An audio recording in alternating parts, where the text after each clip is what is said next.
E3! E3! E3! Which, if you add all of that together, makes 09 and means that you've sunk my battleship. This week I'm talking about the biggest event in the gaming calendar.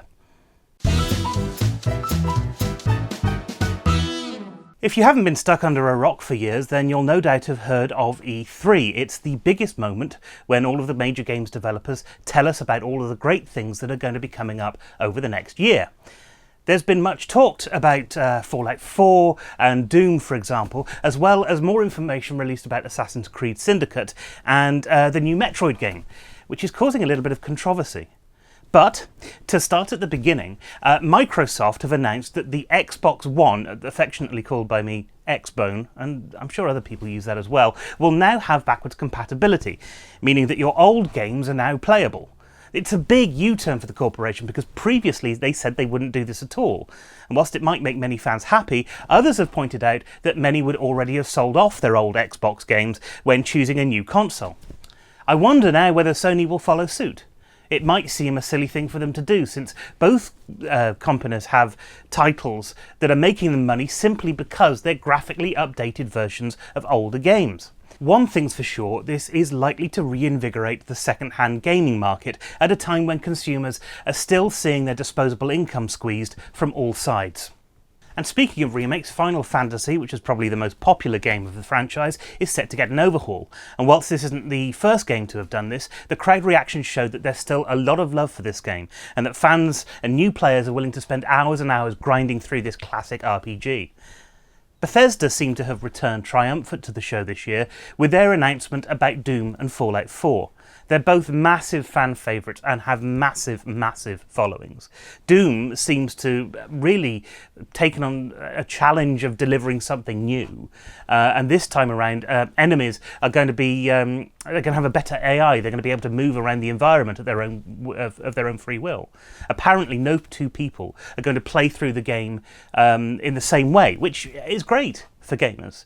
Because I remember the original Dooms, you would literally have to learn the dungeons as you travelled through them. As well as that, the game's going to feature a map editor, presumably so that people can make their own content. We don't know if you'll be able to share that content with other people, but here's hoping. Fallout was the biggest part of the Bethesda release information. One of the most fun aspects, I thought, was the ability to play some of the old classic arcade games on the in-game Pip-Boy. Pip-Boy's kind of like a TV on your wrist, like an Apple Watch, but with much more repetitive strain injury. There's going to be merchants and trading and customization. Seemingly that's going to be a big part of the game, but we'll have to wait and see, because only a little bit of footage has been released so far. Having said that, it all looks really great, and I know a few people who are actually going to be very happy to have this game come out.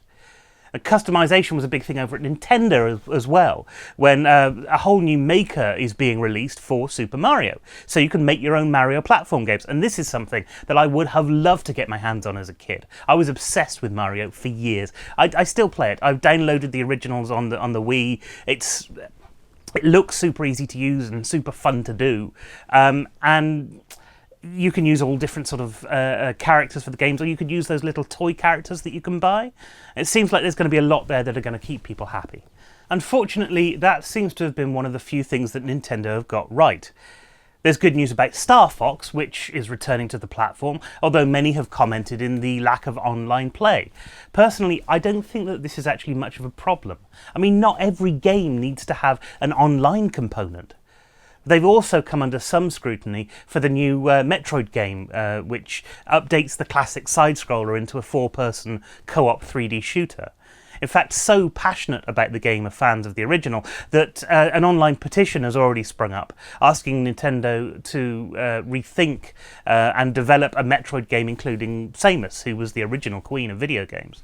You can kind of understand why these people might be unhappy. I mean, it's been a long time since the new addition to the franchise has been made, and people think that this is a bit of a cheap attempt to get money out of fans. But leaving that aside, much of the E3 coverage has been very, very positive, and there's a lot to look forward to. It's really important for games at the moment. Gaming has always been an ever-growing community, and now more than ever it feels like a great time for gamers to come together and just really enjoy their hobby. This is a massive industry, bigger than Hollywood, I believe, which is growing every year. Gamer isn't just a small identity anymore. It's just something that you do.